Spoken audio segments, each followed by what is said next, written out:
today I'm gonna be reacting to a video by this one woman that is blowing up right now, and I believe her name is Kira Lawton, something like that, however you spell it. Shout out to her, and I want to react to her video because she's talking about, do women actually prefer nice guys or do they prefer bad guys? And now I'm gonna give my insight. I'm gonna react to what she has to say, and I'm gonna see if I agree or disagree or come to a mutual understanding with her. And we're gonna see what she talks about. Girls just want to have fun. And I know for a fact, I don't want to be the only fun person in a relationship. So who do we pick? The good guy or the bad guy? In my opinion, the good guy is just someone who's more calm. Someone who isn't challenging you, someone who has a routine. They're a little more predictable, but they're someone that you can rely on. The bad guy is spontaneous. They're risk adverse. They're willing to take more risks. They're challenging their situation. Now, I'll tell you who she picks, man. They pick the bad boy when they're younger. Okay, but when they're ready to settle, they pick the nice guys. Because when they're young, they're gonna pick whoever their emotions gravitate towards. And oftentimes that's gonna be the guy that is fun and that is the bad boy, so to speak. And then once they get older and they're ready to settle down, once they've been with the bad boy for X amount of time, that is when they're ready to go ahead and find a nice guy to settle with. one is not better than the other, and there's definitely men out there that are in between. There's a scale, right? There's the good, bad, and then in the middle. Every woman is different. Every woman has their own preferences, but this is a majority and it's all hypothetical. Girls just want to have fun. So I don't know what would be more fun than to have someone choosing to do spontaneous things with you. I think that when we're young, when we're young girls, What did I just say, man?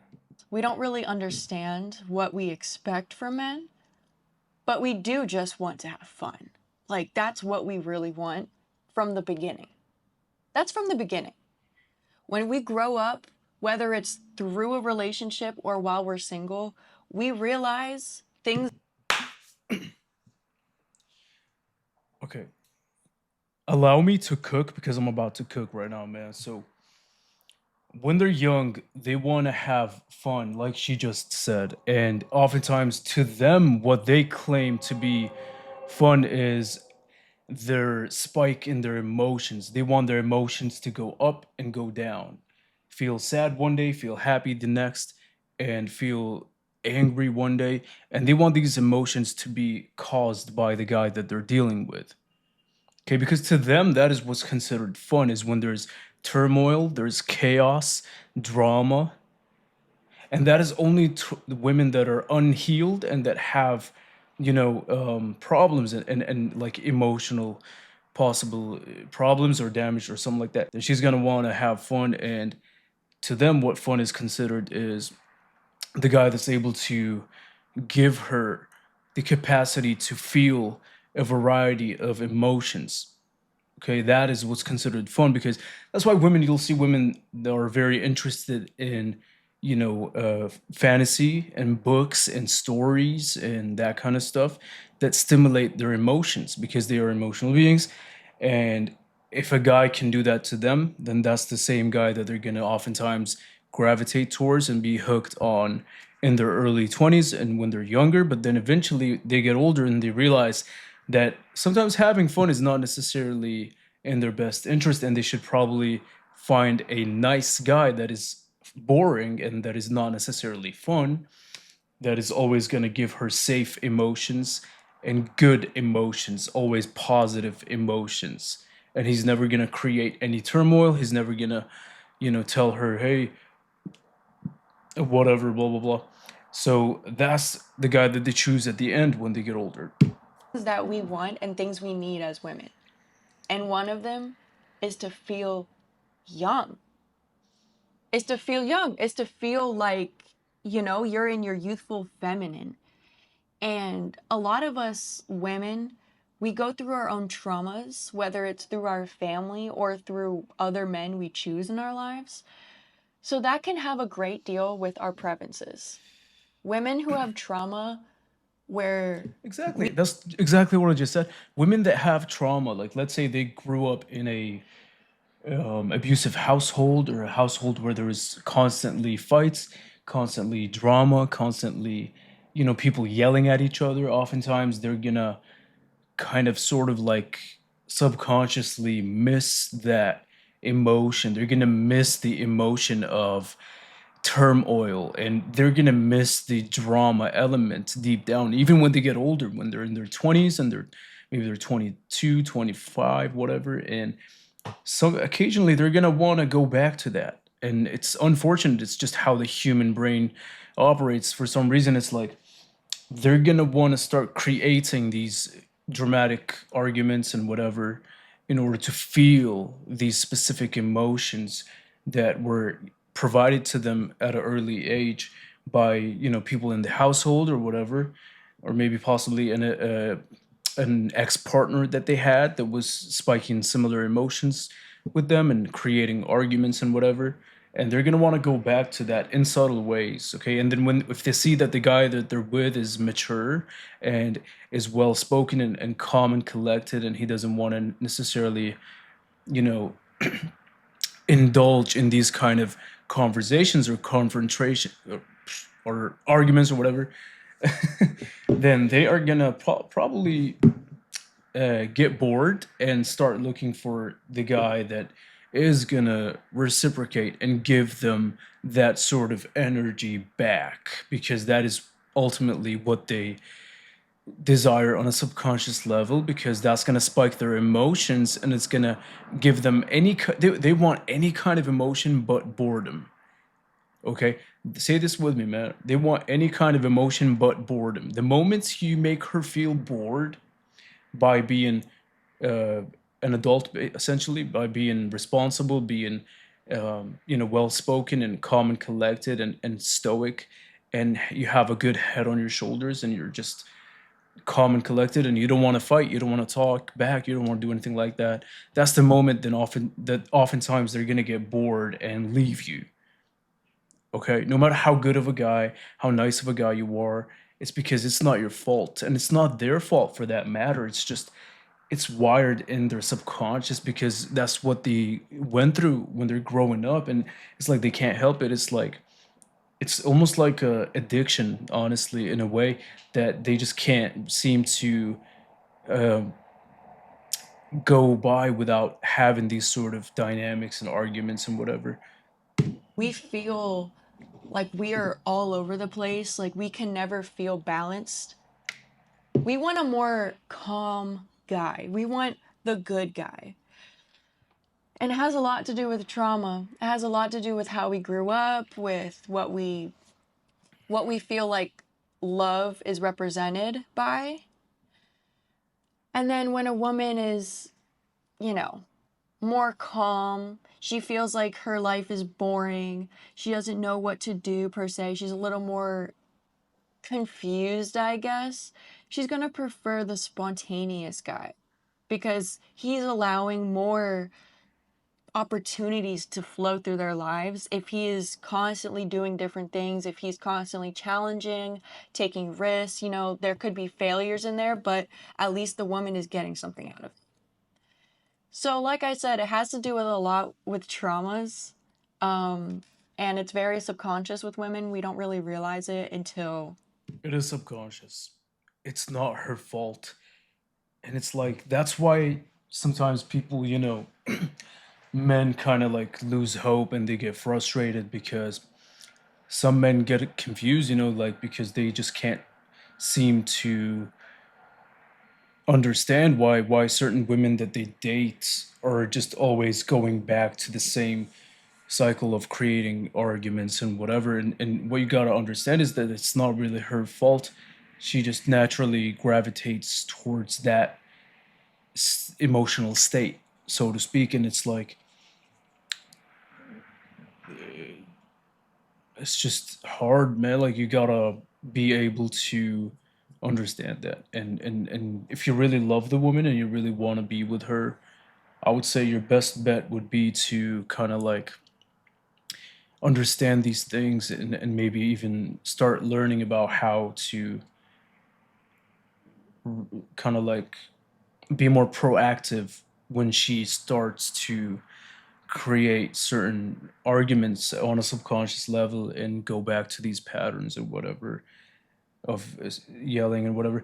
So you got to be proactive instead of being reactive, because if you're reactive and you start screaming back at a woman like that, then it's probably not going to end well, and it's not really going to help the situation. So the best thing you can do is either give more space or try to understand why things are happening the way that they are, and things like that, man.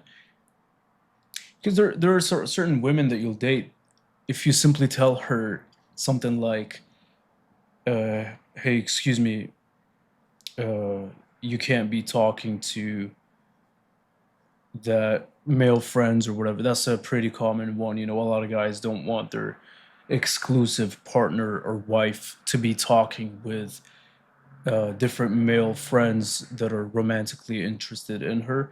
Like, if you were to even have a conversation with her and say, "Hey, I don't want you to be doing this. Please, out of respect, the same way I don't do it to you. I don't want this to happen to me either. You should not be talking to any other male that is interested in you in a romantic way." They'll lash out just by you saying something like that. They'll start yelling at you and screaming, "Oh, it's controlling, it's toxic masculinity, you're possessive, you're controlling, how dare you," and whatever. But in reality, it's like all you're doing really simply is just protecting her. And you know what I'm saying? It's like you're trying to keep the respect element, and it's like that's all it is really. And some of them, they'll just like start lashing out and they won't understand why you're doing things that you're doing, and they'll call it toxic masculinity and controlling and all that kind of stuff, when in reality it's not. That's not what it is. We're probably already in the relationship. And usually this is when we mess up. Women, we think that we want this certain guy, we have this image in our head, but our traumas and our bodily responses to stress and life tells us otherwise. We might think we want this, you know, spontaneous guy who is constantly, taking risks. He's always out in the world doing something. But our body does not want that. Our body wants something calm, something that's more predictable. So I couldn't even tell you what women prefer. It fluctuates. Exactly. She couldn't even tell you what women prefer, straight out of the horse's mouth. See, women oftentimes, they don't even understand their own biology as far as attraction. Like, they don't know what they're attracted to. They have no idea what they respond to in men that causes them to be attracted to these men. They really don't know that. That is why you'll hear women say, "Oh, I would love to have a boyfriend that is very nice to me, and he's always available, he always wants to see me, he always compliments me and buys me gifts and whatever, and opens the car door for me and whatever." That's what they say. But in reality, the harsh reality is that a lot of women are these are not the guys that women are intimately attracted to. Women are intimately attracted to men that are not doing any of these things. Women are intimately attracted to and emotionally attracted to men that are not even giving them any attention or not even going on dates with them. That is the guys that they're most aroused by. It's the guys that don't buy gifts. It's the guy that don't even go on dates with them. It's the guys that don't even really even talk to them or anything like that. It's the guy that will just hit her up every month, once a month, or once every other week. Be like, hey, what are you doing at 1 a.m.? And then she'll have butterflies just by him sending this text, and she'll be in love with him. These are the men that women want and are emotionally invested into. It's unfortunate. It really is. And I don't really know why it's like that. It's because when a man shows a woman a lot of interest and buys her gifts, buys her this, buy her that, and takes her out on dates and whatever, and is very, very nice to her, this tells her she starts to mistake that for weakness. She's going to start to mistake that for the fact that he thinks that he's lower than her. That's why he needs to do this. That's how they look at it. They look at it like he's doing this because he thinks he needs to, instead of knowing that some guys do it because we genuinely love the and like the woman. Like we just genuinely like to talk to her. We like her energy, her face, the way she talks, the way her voice sounds. Like some men genuinely fall in love with these things, man, for real. And I'm just being vulnerable right now and being honest. Like some men really like women on a personality. Like most men, I would argue most men do. Most men really, if they find a woman that they really, really like on a deep level, man, like personality wise, how she moves, how she operates, just her energy, you know what I'm saying? Like how she carries herself and everything like that. It's a specific energy that you'll just know that you like about a woman once you start dating her and get to know her. And then once you realize that you really do like that woman for who she is as an entire individual, then yeah, you will want to do these things. You will want to take her on dates because you really like her and you genuinely love her. You know what I'm saying? And for some reason, a lot of women think that's weakness. They start to think that this man is doing all these things because he can't get any other woman. I think some people call this hypergamy or something like that. It's where a woman's hypergamy is where she is always questioning in her subconscious mind, is this guy the best guy that I can date? Is this guy the best guy that I can be with at the moment? Or what if there's another guy out there that is potentially better in X, Y, and Z in these certain ways? What if there's a different guy out there that is more good looking, makes more money, is more charismatic, blah, blah, blah? This is what hypergamy is when a woman thinks, and the way this is really crazy that we have to know all this information and we just can't be ourselves just in order to maintain a woman's attraction. It's like really crazy to me, man. Like, you know what I'm saying? It's honestly is, but men need to know this. It's like women subconsciously think that when you care for them, her hypergamy is no longer satisfied. She starts looking for the next guy because you're investing too much time, because you're investing too much dates with her, too much money, whatever, attention, and all these different things. She starts to question your value. She starts to question if there's a different guy out there that's better for her. This is just how it is, man. And it's just the way things are. It's like I don't know why it's like that, but it just is. Okay? There's nothing I can do about it. There's nothing you can do about it. There's nothing anybody can do about it. We just have to accept it.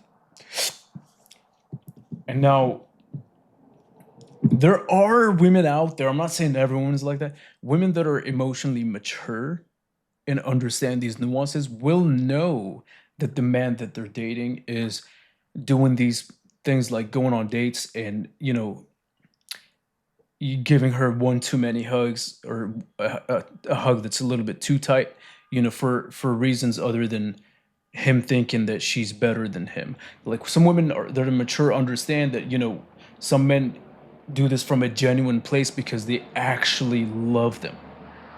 Some women do understand that, but unfortunately, I would argue like 99% of them don't. 99% of them think that when you do this, then you're weak. And they start questioning your value, which is really crazy. And this is why nice guys oftentimes don't get women. It's because their energy automatically right out the gate comes off as him pedestalizing the woman and thinking that she's better than him, so therefore her hypergamous nature, her hypergamy is not going to be satisfied right off the gate. Do you understand what I'm saying? Like, but then the bad boy is a little bit more arrogant, is a little bit more maybe rude, is a little bit more distance, is a little bit more selfish with his time, and he doesn't see her as much, so that satisfies her hypergamous nature. She starts to think that this guy is now at her level of dating value, which is weird. It is really weird that it's like that, and you just gotta do it, man. I don't know. I don't know what else to tell you. Fluctuates. It fluctuates throughout our life, and it fluctuates just naturally. For a man to tell us what they prefer, I mean, I don't even think a man can tell us what they prefer. Who really prefers one thing or over another? Everyone has a mixture of everything. A man can be good and bad. It's called the yin and yang. Like, there's no good without bad, and there's no bad without good. So, men, if you really think you need to be this bad guy, first of all, a bad guy is not someone who is doing illegal things. Let me be very clear about this. We love to mix up, being a good person to being a bad person and like this whole, I don't know. Doing certain activities in your younger years is gonna bite you in the ass in the future. It really is. It really is, man. And now the reason it's hard for women to commit to one specific guy nowadays is because of this little device right here. This beautiful device that was created, which is called an iPhone. This ruined everything. This ruined everything, boy. Because with this device, women, what they can do is they can post a few photos on Instagram, and then they'll have NBA players hitting them up, pursuing them. They'll have actors pursuing them. They'll have athletes that are famous millionaires pursuing them, right? Which is going to give them the illusion of options. But what they don't know is that these men that are pursuing them are only pursuing them for activities in the bedroom. They're not necessarily pursuing them to give them a ring and start a family with them. That is the misunderstanding that women have. They don't understand that. So they think that because a lot of men want to be intimately involved with them, that means that they have all of these men as an option for marriage. And that is very far from being the case. Because a man puts a woman in one of two categories. One category is for only intimate activities late at night, and the other category is for the wife, the mother of his children, that he can invest into emotionally, knowing that she's not gonna potentially divorce him, take half his stuff, and take the kids and break his heart. It is hard to know for sure that she's not going to do that unless she proves that by showing him certain characteristics and values that are going to lead to him believing that she has the ability to be a good wife, a good mother, as long as he's being a good father and a good husband. Okay, that's the confusion that is happening in today's society. And I'm sick of it. Why am I sick of it? Because our future generations are suffering the consequences. Our future generations, kids of tomorrow, are suffering these consequences because they're growing up without two-parent households. They're growing up in a single parent household, which is not very healthy for their emotional maturity and their mental health. It really isn't. I'm sorry, man. It's just the way it is. It is not healthy. Because if your daughter grows up seeing that her mother is left the father, whatever, blah blah blah, and they were divorced.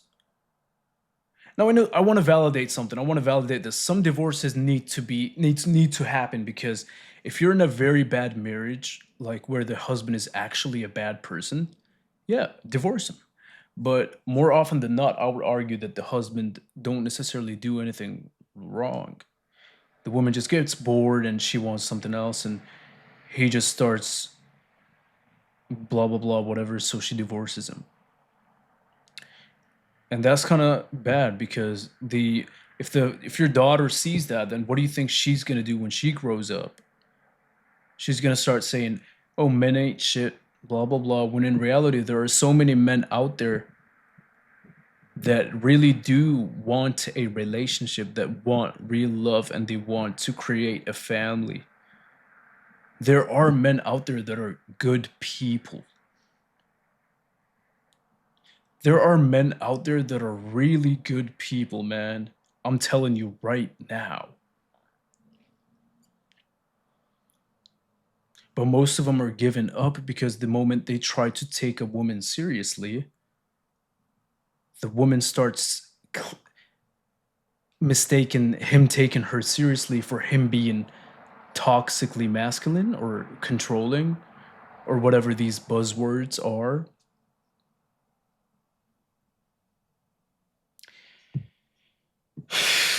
I don't even know what to say, man. This is why a lot of men are giving up on dating. A lot of men are giving up on marriages, on building a family, and they're just going their own way.